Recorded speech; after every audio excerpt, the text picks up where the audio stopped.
Mengapa kita patut mempertanyakan ini, kasih tanda-tanda yang banyak.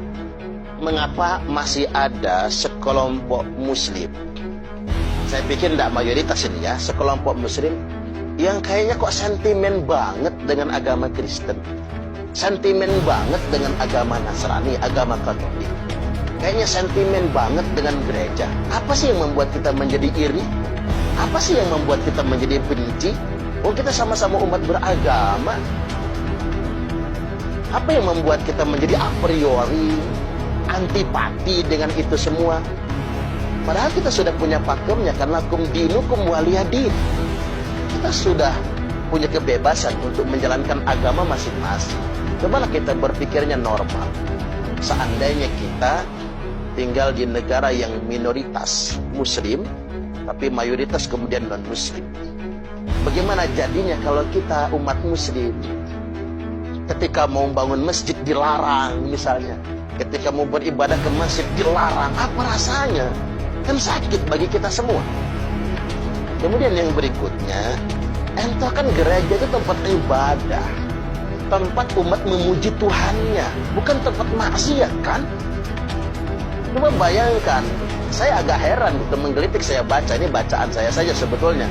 Katanya di sana tempat diskotik bebas berdiri, tempat pijat plus-plus banyak marah, sedangkan gereja ditolak.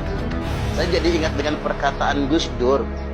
Kata Gus Dur, saya tidak cemas ketika di sebelah rumah saya ada gereja, karena gereja itu tempat orang memuji Tuhannya. Saya cemas, kata Gus Dur, kalau di samping rumah saya ada diskotiknya. Karena kalau di samping rumah kita ada diskotiknya, tempat maksiat, ya jangan-jangan kita pengen jajal ke sana. Enggak, kita anak-anak yang pengen jajal masuk ke sana. Jadi balik lagi saya ingin tegaskan, tidak ada satupun ajaran Islam yang antipati dengan agama manapun, termasuk yang melarang mendirikan gereja.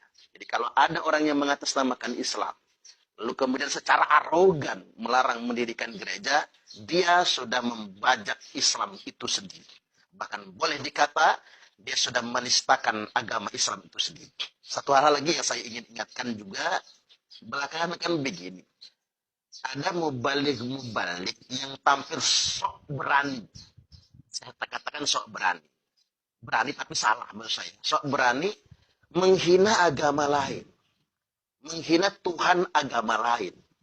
Ada kesan, wah dia mau ustadznya hebat, ustadznya pemberani, menghina agama lain, mendiskreditkan agama lain. Itu bukan berani, saya katakan. Itu namanya bias-bias identitas. Itu ketimpangan identitas. Justru itu bertentangan dengan ajaran Islam itu sendiri. Menjadi muslim yang benar, menjadi muslim yang taat, bukan dengan cara menghina agama lain. Allah Subhanahu wa Ta'ala telah memperingatkan bagi kita semua, wala tasubbul ladzina yad'una min dunillah. Jangan sekali-kali, kata Allah, kalian menghina, mencaci Tuhan-Tuhan yang mereka sembah.